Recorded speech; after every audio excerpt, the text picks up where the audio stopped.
120 years ago, engineers faced a plot so narrow it was called impossible, just 6 feet wide at its sharpest tip. Yet New York now boasts the Flatiron's soaring wedge. The official story celebrates its iconic silhouette, but the real battle was waged underground, where steel bones met Manhattan's stubborn bedrock, all while skeptics lined the streets betting on collapse. What invisible calculations saved it from disaster, and why did the city believe it would fail? The answer begins where every skyscraper's truth lies, in its foundations. Steel arrived in Manhattan by rail and barge, each beam and column marked and cut to measure before it reached the city. Daniel Burnham, drawing on Chicago's lessons, insisted on a skeleton frame, with columns and beams locked into a rigid grid rather than relying on thick masonry walls. This approach freed the Flatiron's walls from the burden of holding up the building. Instead, the steel frame carried every pound, channeling gravity straight down through its columns to the bedrock below. At the core of this system, Purdy and Henderson mapped out a precise path for every load. Each floor's weight, furniture, and people, even the pressure of wind against the wedge-shaped facade, all traveled along beams into vertical steel columns. These columns, in turn, rested on footings set deep into Manhattan schist. The walls themselves, thin, elegant, and faced in terracotta, simply hung from the frame, serving as weather skin rather than structural muscle. This logic, borrowed from the home insurance building in Chicago but pushed to new extremes, allowed the Flatiron to rise to 20 stories on a plot that narrowed to a mere 6 feet at its tip. The steel frame's grid could be mapped like a branching river, each tributary feeding weight downward and outward, distributing it across the full footprint. Where a masonry building would have needed walls several feet thick, especially at the base, the Flatiron's columns were slender, maximizing usable space even in the sharpest corner. Burnham's team relied on detailed shop drawings and factory precision. Every beam and column was fabricated off-site, with holes drilled and flanges cut to exact dimensions.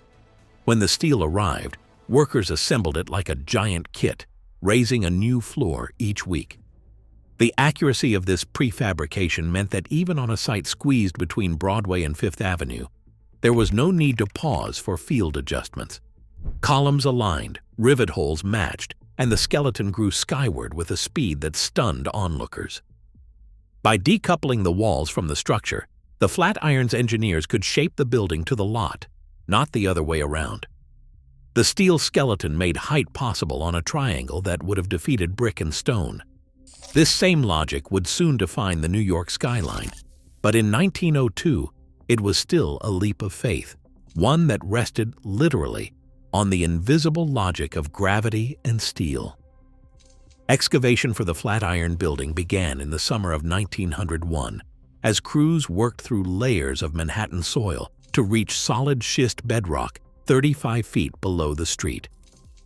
This was deeper than most foundations in the district, demanded by the building's unusual height and the acute angle of its wedge-shaped lot. The challenge was not just depth, but stability. Every pound from the steel skeleton above had to be transferred safely through the narrowest possible footprint, without disturbing the fragile balance of neighboring buildings that crowded close on all sides. To anchor the structure, engineers designed a network of concrete footings, each capped with 2-foot-thick granite blocks. These granite capstones, quarried and shaped off-site, served as the final interface between steel and stone, distributing the immense weight of the columns across a wider patch of bedrock. At the sharpest corner, where the building narrowed to just over 6 feet, the footings were carefully positioned to catch every ounce of load from above, preventing settlement or uneven pressure that could crack the superstructure. The retaining walls surrounding the excavation ranged from 2 to 6 feet thick, forming a trapezoidal shell that resisted the inward push of earth and the outward thrust of the building itself. These walls were waterproof to keep out groundwater, though the proximity of the bedrock meant that water intrusion was less of a threat than on other Manhattan sites. The walls also protected the sidewalks and streets above, which continued to carry the daily traffic of streetcars, wagons, and pedestrians as construction progressed below. Basement vaults extended well beyond the building's visible footprint, reaching under the sidewalks and even beneath the roadways. These vaults, totaling more than 8,000 square feet, housed utilities and storage, but also complicated the foundation work, requiring careful sequencing so that the street above never lost its support. The columns themselves rested on cast iron bases, some as large as 6 feet square, set directly onto the granite caps. The largest footings measured nearly 10 feet across, ensuring that even the heaviest loads would be spread evenly into the bedrock. Throughout the summer and fall, crews worked in tight quarters, their progress marked by the steady arrival of stone, concrete, and steel. The risk of collapse for adjacent buildings was a constant concern, but no major incidents were recorded. By late 1901, the foundation was complete, a hidden lattice of stone and concrete locked into the island's ancient bedrock. With this anchor in place, the Flatiron steel skeleton could rise without fear, its improbable geometry now physically tied to the earth below. Wind was the silent adversary lurking behind every drawing and calculation for the Flatiron building. At the corner where Broadway slices into Fifth Avenue, gusts raced down the urban canyon, funneled by Madison Square Park and the city's grid. The Flatiron's sharp wedge, only 6 feet wide at its tip, turned the building into a sail. Engineers knew that a sudden gale could do more than rattle windows. It could twist, bend, or even topple a structure this slender if not properly braced.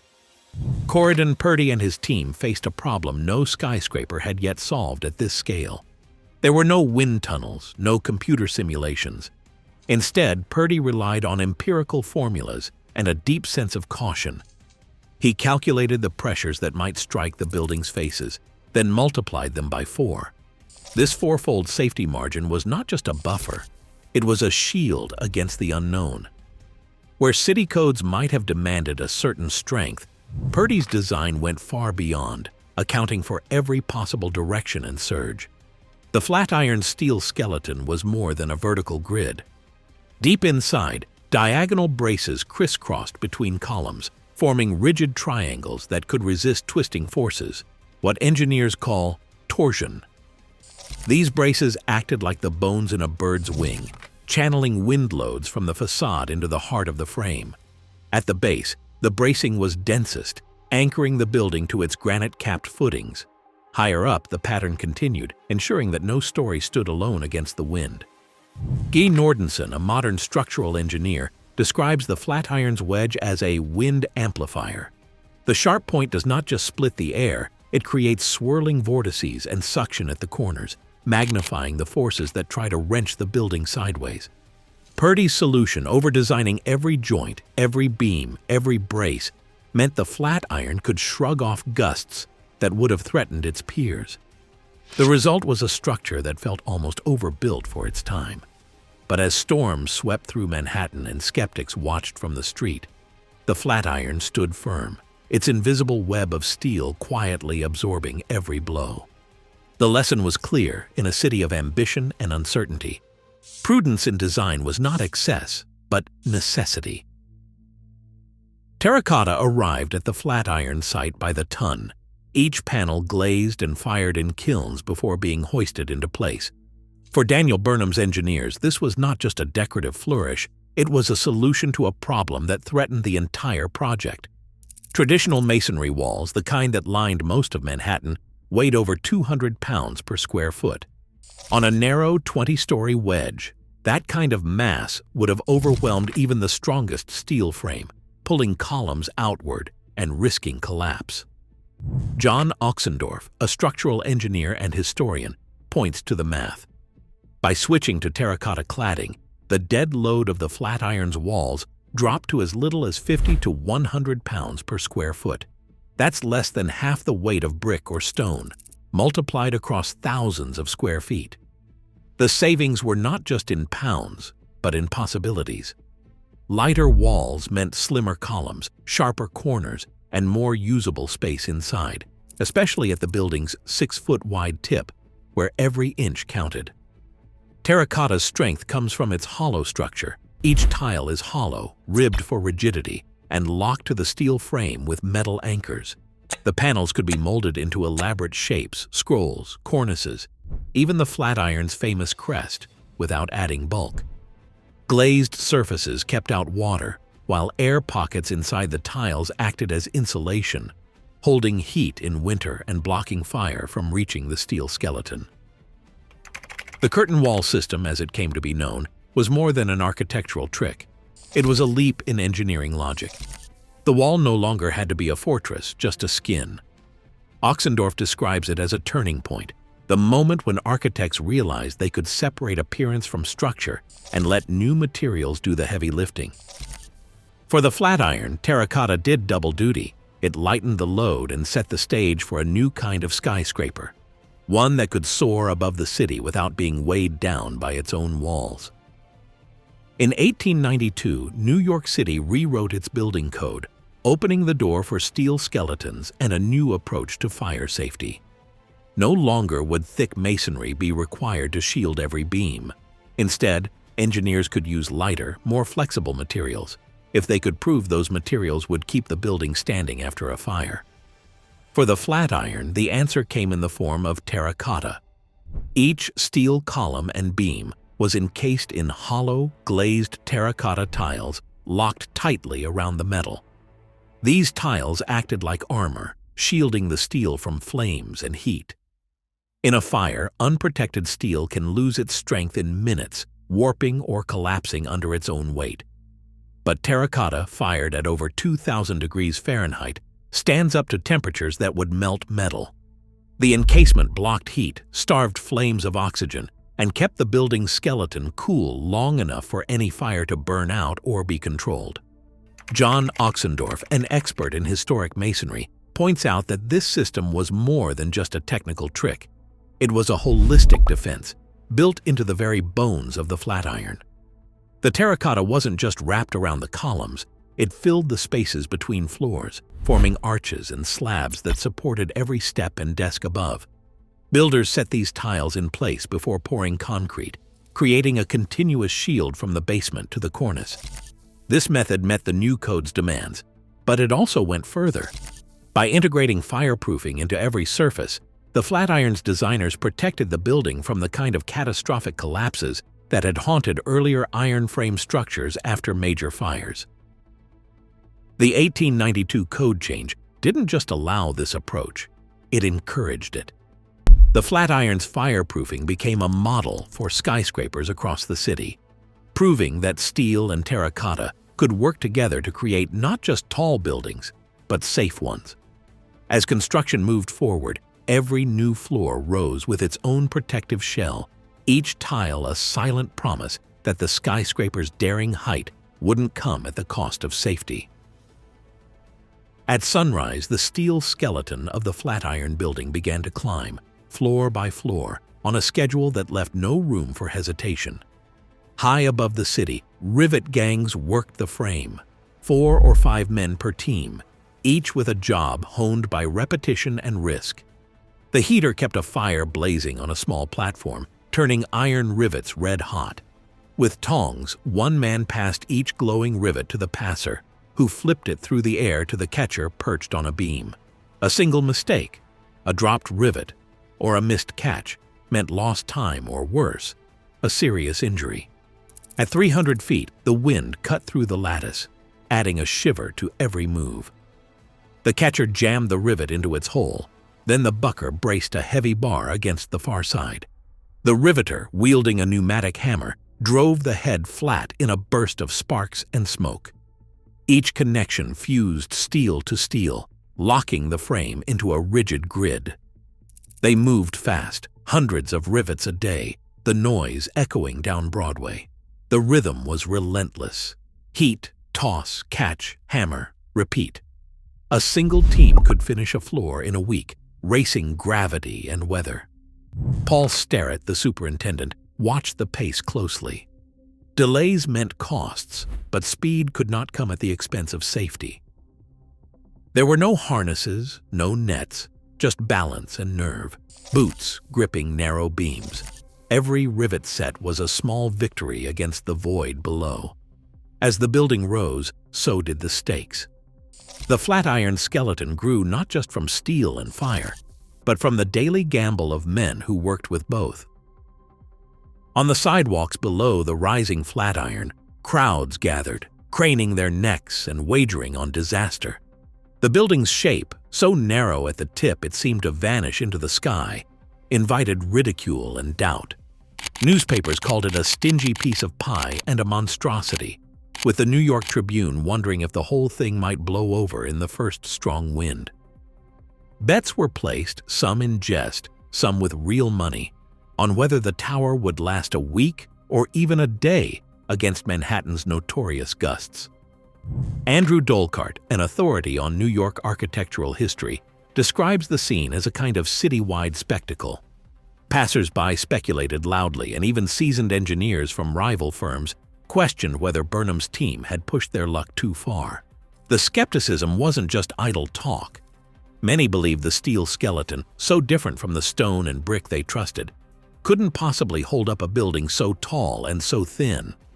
The Flatiron became a punchline and a dare, with office workers and laborers alike stopping to watch, waiting for the moment when the improbable tower would meet its match against the wind. The press fanned the flames. Headlines painted the Flatiron as a troublemaker, a structure that defied both common sense and gravity. Yet the math was sound. Purdy and Henderson's calculations, quadrupling every expected wind force, remained invisible to the crowds betting on collapse. For a few months, skepticism reigned on the street.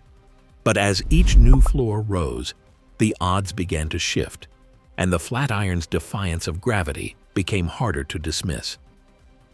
Paul Sterrett faced a construction site with barely enough room to turn around. The Flatiron's footprint filled every inch of its triangular lot, pressed tight between Broadway, Fifth Avenue, and 22nd Street. There were no staging yards, no open spaces for storing steel or terracotta. Deliveries arrived on a strict timetable.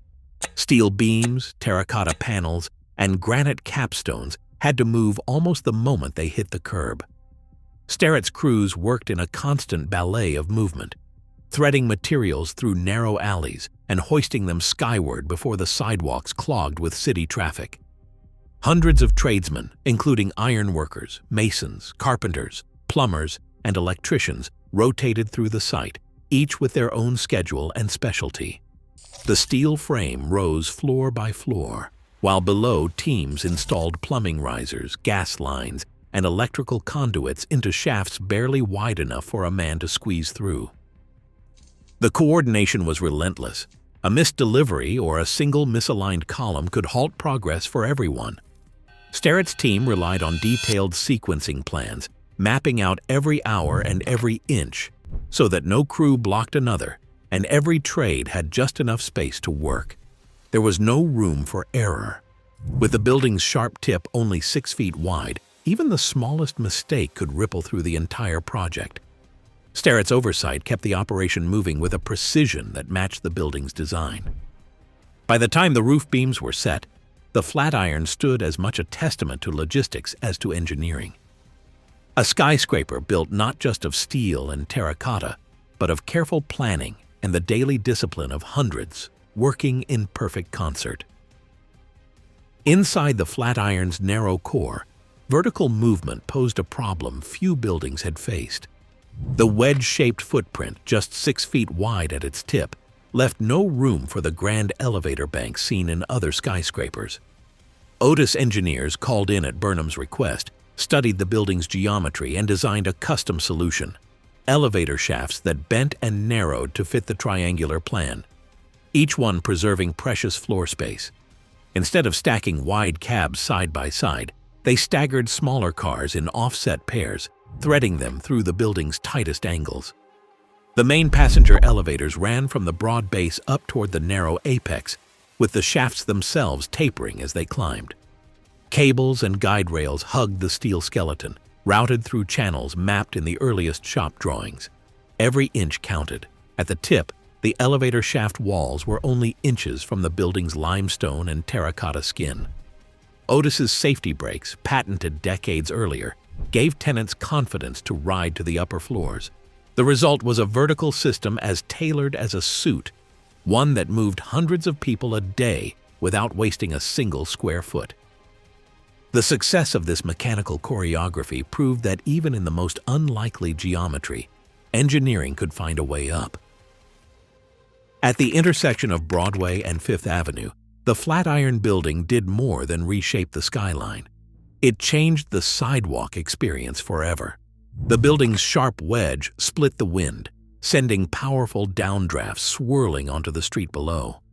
For pedestrians, especially women in long skirts, a stroll past the Flatiron became a spectacle.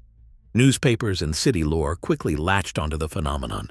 Reports described sudden gusts that could whip up skirts and scatter hats, turning the corner into a stage for onlookers and photographers.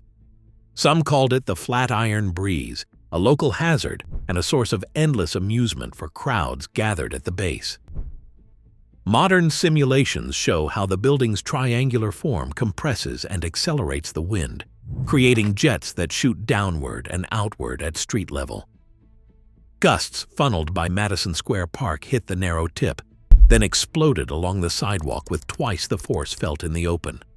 Even on calm days, the Flatiron's geometry could summon a blast strong enough to lift papers and unsettle umbrellas. The sidewalk wind became part of the building's legend. It blurred the line between engineering and daily life, making the Flatiron not just a marvel of steel and stone, but a living presence, one that shaped the city's stories as much as its skyline. Alfred Stieglitz arrived at Madison Square with his camera just as dusk began to settle, drawn by the Flatiron's impossible geometry. The building's sharp wedge, rising from the chaos of Broadway and Fifth Avenue, caught the changing light in a way no other structure could. Stieglitz wasn't alone. Edward Steichen and a host of era photographers found themselves returning again and again, searching for the perfect angle. The Flatiron's slender profile, its terracotta skin glowing gold or silver depending on the weather, became a magnet for artists and amateurs alike. By 1903, the Flatiron was already the most photographed building in New York. Its triangular form stood out against the city's boxy skyline, offering a new kind of visual drama. Photographers experimented with exposure and composition, capturing the building in fog, snow, and the glare of streetlights.